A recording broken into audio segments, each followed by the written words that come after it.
Salutare doamnelor și So, domnilor. welcome ladies and gentlemen, I am Traian Stoyanov. I would like to welcome you to a new interview. Our invitee of today is the Ambassador of Denmark in Chisinau, His Excellency Søren Jensen. Your Excellency, welcome. Thank you for accepting our invitation. Always at your service. Let's start. Denmark has been a consistent supporter of Moldova's democratic development. How would you describe the current relationship between Denmark and Moldova? It's very simple. They're excellent. The relationship has never been better. We have never had more contacts between Denmark and Moldova. Political level, we have had recent talks between your president or my prime minister. We have had many meetings at ministerial level. We opened the embassy last year. You have looking at appointing also some more representations in Denmark. So I think things are as good as they have ever been. Mm-hmm. Your Excellency, media, I want to ask you about media. Media freedom is a cornerstone of democracy. How is Denmark supporting Moldova in strengthening its independent media and ensuring press freedom? Yeah. Yes, media is definitely the cornerstone, or one of the cornerstones, one of the pillars of democracy. Free and independent media are keeping control, keeping tabs on the political system, making sure that things happen in a transparent way, that critical questions are being asked. And this is extremely important. So media has the role of being like a watchdog for the system, but media also has to provide the citizens with information so that they can vote, they can take decisions on a good, solid, informative basis. So the media has a responsibility and it has an important role. And when it comes to our support, of course, our support to Moldovan media sector tries to reflect these two important roles for the media. Mm-hmm. Can you tell us about the specific projects or initiatives that Denmark has undertaken to promote a resilient and independent media landscape here in Moldova? Well, a lot of it is about building up capacity in those media who want to collaborate with us. We have an approach where we work through local organizations. Typically, a Danish partner will work with a local organization. This is our general approach, so that we don't have direct state interference. But then, for example, we have worked through a local media organizer who then works with the local media. It can be building up capacity, it can be training into courses dealing with like misinformation, for example, how to counter mis and disinformation. It can also be adapting to EU legislation, which is an important part also of the media situation, that we actually, that we comply with all the new different rules that are in the EU system, so that Moldova can one day join the European Union, which of course is the main goal of why we're here. Mr. Ambassador, Moldova has faced significant challenges with disinformation. How does Denmark collaborate with the Moldovan institutions to counteract disinformation and to ensure accurate public communication? Well, we support some of the institutions you have created to take this on. For example, your strategic center, communication center, is an important institution to this effect. We have been supporting that with economic support and with expertise, trying to create the ability for Moldovan media to better counteract disinformation. And I have to say that where we can provide some insight and some knowledge and some resources, what we will probably be doing in the longer run is learning from you, because Moldova is very much at the forefront of the mis and disinformation campaigns going on in Europe. And I think that actually we will end up probably learning from some of the experience that you are gaining here. Well, beyond the media, Denmark has also supported Moldova in areas like governance and civil society. What impact have these efforts had on Moldova's path toward European integration?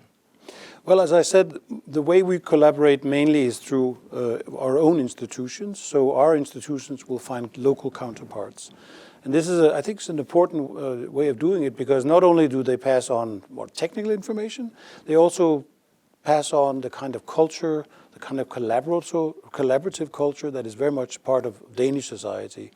We have a lot of interest groups. The interest groups work together to find solutions to problems. And this is also very much our approach to collaboration with our Moldovan counterparts. For example, the Danish employer organizations, the Danish Federation of Industry, works directly with their Moldovan counterparts in their adaptation to, for example, climate legislation to prepare for the EU. Or we work with them on gender-based leadership, developing more female leaders, for example, in Moldovan industry. So there are some very good examples of not having a lot of state structures working together, but actually having the real organizations who deal with this on a day-to-day basis working with each other. Your Excellency, from your perspective, how has Moldova's media landscape evolved in recent years? Are there particular success stories or areas that still need attention? I think they've had a tough, really tough couple of years here. First of all, of course, the war effort in Ukraine had a number of consequences for the media. We understand that, for example, the advertising market changed substantially for some media, simply because advertisers were afraid to speak about the war and what was going on in Ukraine after the Russian aggression. So this, of course, affected media, and of course this whole disinformation work makes it very difficult for media sometimes to react. Lately, of course, one of the big international donors, one of the biggest, one of the most important, has pulled out of a number of Moldovan media. And this, of course, is also having a lot of consequences for independent media in Moldova. I would say, if I may, the challenge in Moldova media perhaps is also a lack of consolidation. There are a lot of Moldovan media, maybe also too many for a relatively small country, and there could be some benefits of consolidating media houses so that they become a little bit stronger. Maybe they can have more branches, TV, radio, print media, perhaps internet, SOME, within one media house, so you have a little bit more resources. This is the development we've seen in Denmark. We have fewer media, but to stay alive in this kind of world, they need to consolidate. And they also need financial support. Denmark is also supporting our media through the government, not through government control, but through government support. And this I think is also relevant in Moldova.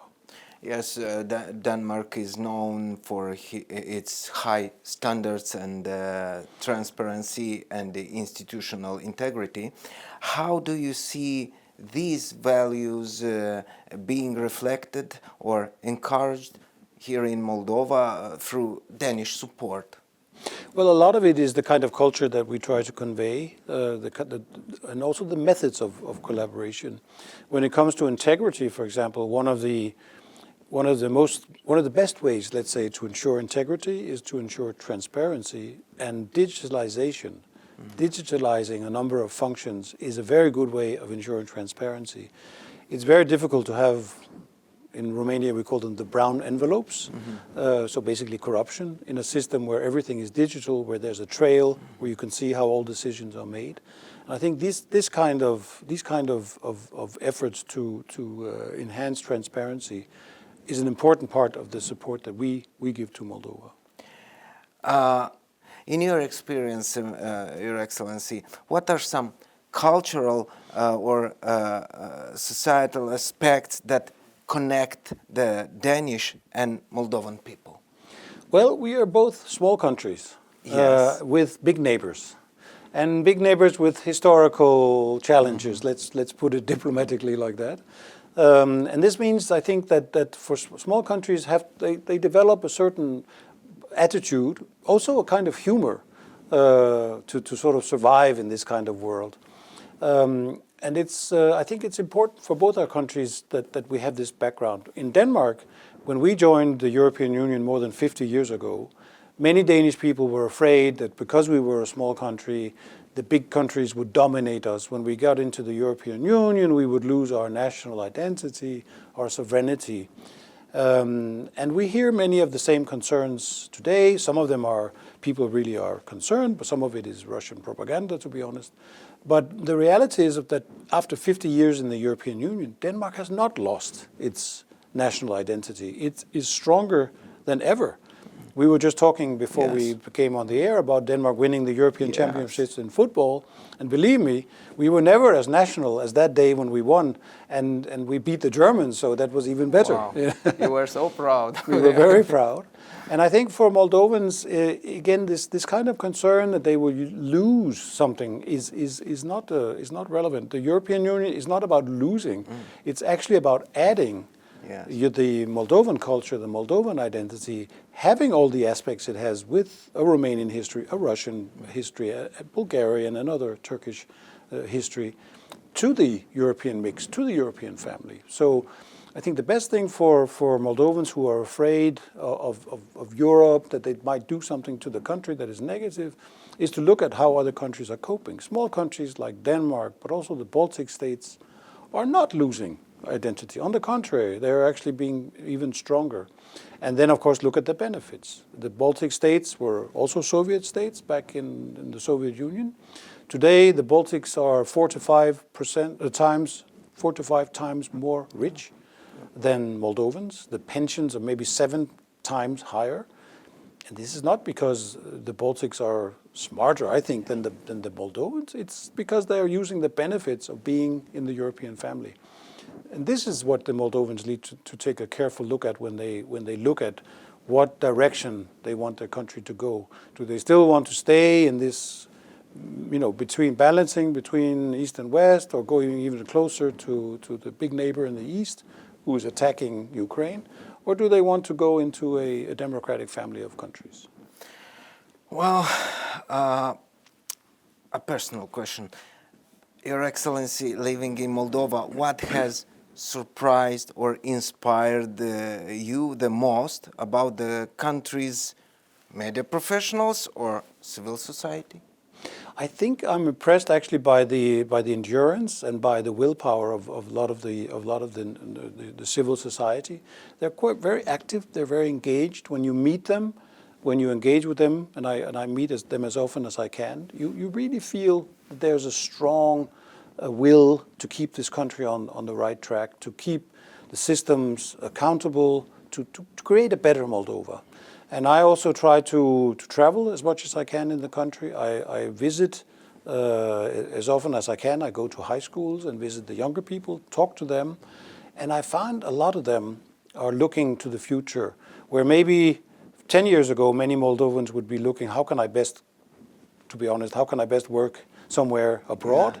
Many of them today are not asking this question. Mm-hmm. They're asking, how can I study in Moldova? How can I contribute to Moldova? Where are the job opportunities in Moldova? How do we get more investments to Moldova? And I think this is a change that I've seen. I've been coming to Moldova since the 90s, and I've seen these changes come, and I don't think I've ever seen as positive an approach to the prospects of Moldova. But it is critical. It is a critical time, and it's a critical decision in front of the people of Moldova in this year, which direction they want to take the country. Mr. Ambassador, what would you say is Denmark's long-term vision for its partnership with Moldova, particularly in supporting democratic institutions and an independent media sector? Well, basically, the long-term objective is not to support these institutions and not to support because they will be doing well on their own. Yes. So that Moldova will stand alone, on its own, as a member of the European family. I sometimes use the expression that Moldova should be a boring country, meaning a country that is well-functioning, no drama, no geopolitical gas being closed and threats of attacks from this and that and drones flying over them, but a country that is in the European family, like the Baltic states. Sometimes we'd say they could be like Estonia, but with better wine and better weather. Wow. Oh, I don't know. I'm not sure. Maybe. And the last one. Denmark has been a vocal supporter of Ukraine and regional security.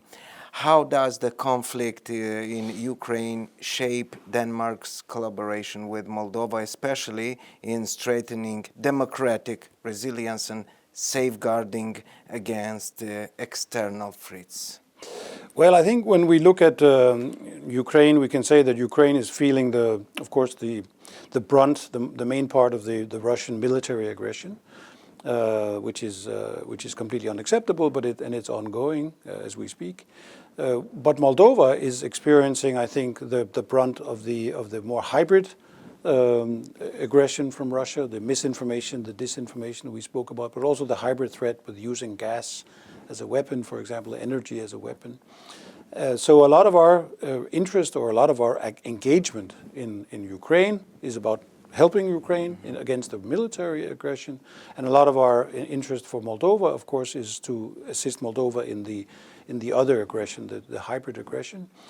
The target of both is to integrate them into our European family. Both of the countries are engaged in the accession process, becoming members, hopefully, of the European Union. This is something we are very strongly attached to. It's merit-based. It has to be done according to the rules. They have to abide by both Moldova and Ukraine. But we see both countries on a very positive track. We also see a lot of attempts to try to make it difficult for them from certain countries. But we believe that this is the only way forward, that these countries engage and integrate into the European family. And once that happens, we hopefully will have a peaceful settlement, not only of course, Ukraine, the Ukraine situation, but also a peaceful reintegration of Moldova, of the both parts of Moldova, so that Moldova can be a full member and a full country when they join the European Union. We hope. Thank you very much, Your Excellency, for this interview, and thank you for all your support and Denmark's support for Moldova. Thank you very much. My pleasure. Thank you. Doamnelor și domnilor, Ladies and gentlemen, that it was. Thank you for your attention. We had here with us the Ambassador of Denmark to Chisinau, His Excellency Søren Jensen. I thank you very much and see you next time.